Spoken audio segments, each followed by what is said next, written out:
The reason why this one made my top 10 list is because it was kind of the first creepypasta that I read after The Grifter and whatnot. It was kind of the first one that I read that actually, when I was actually doing research on new pastas, and this happened to be one of the first. I mean, there were a few others. There were droves of pastas that were really lengthy, and I wasn't really ready to commit myself to, spending that much time reading a pasta, especially since I was just introduced to the genre itself. So I read this, and this pretty much motivated me to read more from there. So the one big thing that I really liked about this pasta, and the reason why it's number nine, is because it actually could be real. I mean, there's very few parts in this, if any, that actually ask that you take a leap of faith in the context. I mean, whereas with pastas such as the more famous pastas such as Squidward Suicide, Ben, and those, I mean, it's kind of like the probability of those actually being true is very slim. With this one, it's kind of like, it could really be true. It could just be a homeless, creepy old lady who grabbed or snagged a camera phone and left the house. I mean, that in itself is kind of creepy to me. I mean, this creepypasta really did hit home for me, seeing as how Courage the Cowardly Dog really was like a favorite series of mine as a child. I always seen Fred as a maniacal, twisted, weird, pedophiliac. I know I'm not alone in that, and I don't know. I guess some guy, some writer, eventually he capitalized on the whole Freaky Fred character and wrote a pasta about it. Obviously, the pasta has this lost episode kind of feel.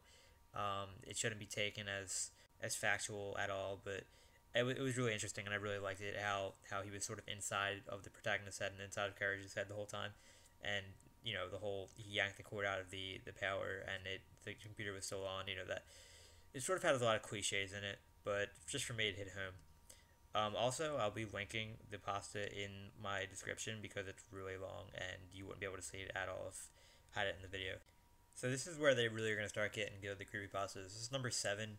This is known as the Rugrats series, and if you haven't read this already, that's really unfortunate. But fortunate for you, I have this for you right now, and yeah, you should check it out if you haven't already. So, yeah, this one has always been such a creepy one for me. I mean, like I said before, the ones that are really short for me always seem to be the creepiest. I mean, there are exceptions, but it's just so weird how it's like, this is Angelica's imagination the entire series, and Tommy was a stillborn. That's why Stewie sits in the basement, and Chucky Dow was his mom, and Angelica heard that the DeVilles were going to have a child, and they were aborted.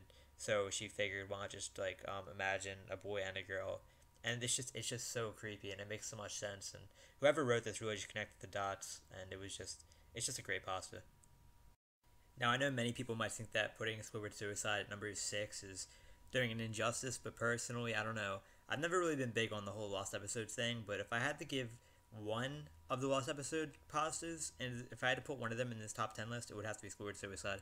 I mean, it kind of is the most, in my opinion, it's the most realistic. I mean, someone is being offered an opportunity to be an intern in Nickelodeon Studios and asked to review a new episode or whatever, and it's just a complete disaster. The episode is filled with explicit content, to say the least.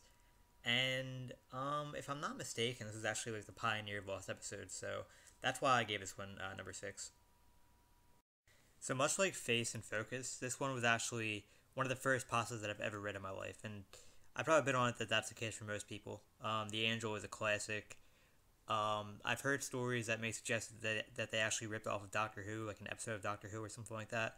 I can't actually verify these rumors since I've never seen Doctor Who. I really need to check it out very soon. But yeah, I really like this one because it doesn't actually pull from some characters that you're already very familiar with, such as Rugrats or SpongeBob, and it's completely an original story. And I mean, the title might be a little bit misleading. It's like you kind of think, okay, here's another corny cliche creepypasta that is probably about the supernatural, and it's like, oh, not scary at all. But actually, I mean, it's like the first few sentences are also misleading. It's like you're not actually sure what's going on and how it's gonna be creepy in the least bit.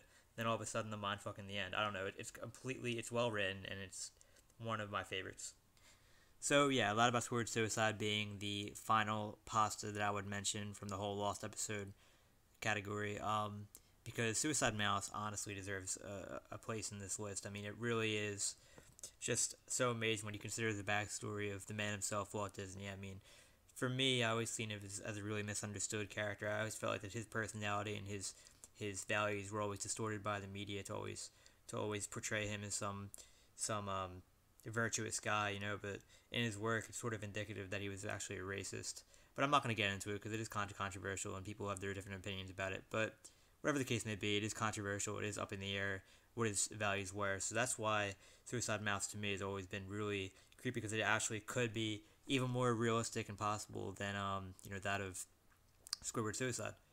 So that's why it's number 4 for me.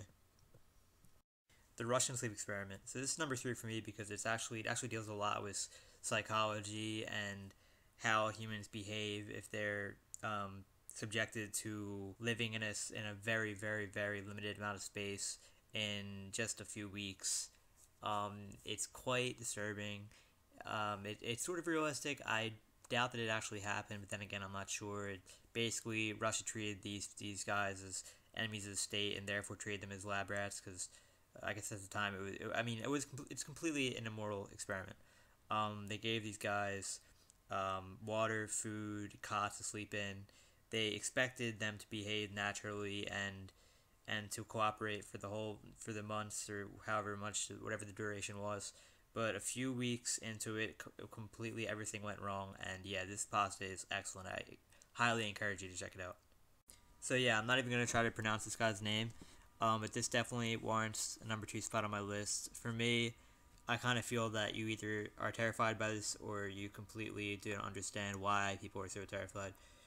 For me, it's so odd. It's so eerie. It's so uncanny how this guy causes like 153 or whatever amount of people to take their eyes out and then ship it to YouTube HQ. It's like, it's so strange, and every once in a while this video will be uploaded, but YouTube will take it down immediately. Like that's such an odd thing, because the only thing you ever hear about that, like YouTube wouldn't take such drastic measures for anything like that other than porn. So this video must actually, in its entirety, must be creepy as fuck. I mean, whether you think it's legitimate or not, I mean, that's up to you, because honestly, there's not enough evidence to suggest it is or it isn't. But yeah, so that's why it's number 2 for me. So Knocks at the Window for me really had to be number 1. I read this pasta about a year ago, and when I finished reading it, I actually had this sort of ambiguous feeling about it. I mean, I was kind of disappointed because it was really an open-ended ending. And it's pastas. There's no way in hell there could ever be a sequel. So it's kind of like, wow, well, that's it. But I mean, on further inspection, I really did enjoy this immensely. I just love the entire framework of it. I mean, it really does serve as a model. It really has all the qualities that I sort of look for in a pasta upon reading. I mean, with this pasta, you have to sort of assume this guy's intent, why he's constantly, every single morning of this guy's life, knocking on the window, staring at him, and then walking away. And this happens constantly. And then eventually the guy breaks into his house. And all at the same time, this guy is like losing sleep. He's constantly tired. So you have to kind of distinguish between what's reality and what's a dream. So that's why it's number 1 for me. Honorable mentions. I'm doing this for 2 reasons. One, because honestly, some of the pastas really didn't make the list, and they just barely didn't make it. And another reason, I just don't want to deal with the copious amounts of ridicule from people who are just stupid. Like, dude, how the fuck can you post the grifter? It's fucking awesome. Like, okay, dude. Okay, so I'll start. Well, I'll just name 5 really quick. The grifter, obviously. All Pokemon pastas, or video game pastas generally. Gateway of the Mind. Basically, it's in the vein of the Russian sleep experiment. They do an experiment where they take a guy and they strip him of his 5 senses, and he says that God communicated with him, and that the human species has failed him or something like that. You should really check it out. The story of Anora Petrova and Ted the Caver, I did not put them on the list because I felt like it would be condescending to put them on the list, because I feel that they are pretty much the king and queen, respectively, of creepypastas, and they pretty much predate the genre, seeing as how they were written about a decade ago.